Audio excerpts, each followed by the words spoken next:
When did you start getting into this? How many years have you been practicing spirituality?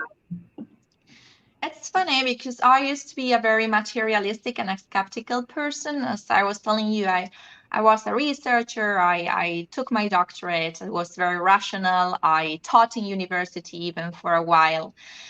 And that career of mine that was highly demanding took a big toll on my physical and mostly mental health.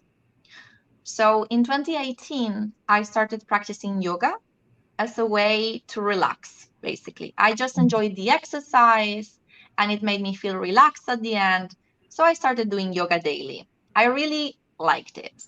I found this form of yoga called Ashtanga yoga, which is pretty physical, athletic, like active.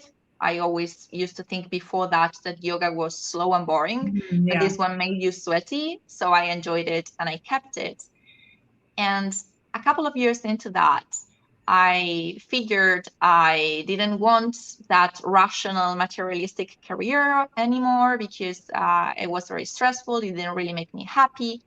So I went to India, I studied yoga there, and I made plans to change my career from academic researcher into yoga teacher.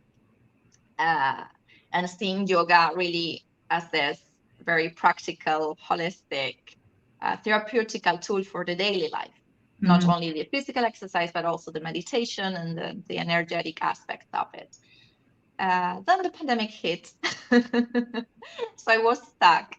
I was living in Italy at the time, and it was pretty tough, the pandemic there. We had pretty tough restrictions, and it was a huge inconvenience for me that triggered an existential crisis, a really deep crisis.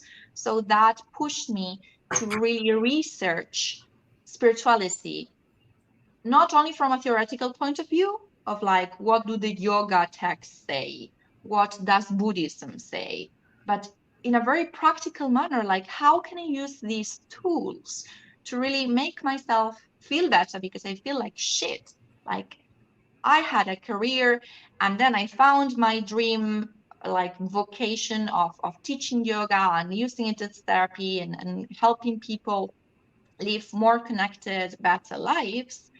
And then all of a sudden, we're in lockdown. I don't even know when I can leave my house. I was stuck for a year and a half with a ticket to India that I never got to use. In the end, I ended up going to Latin America, which was better. But anyhow, at the moment, it was really hard for me.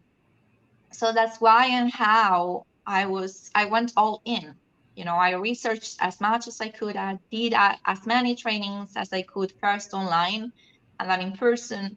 I even got another master degree in holistic psychology, which is this integrative view of psychology that includes not only traditional clinical psychology, so to say, but also meditation and spirituality and herbalism, different tools.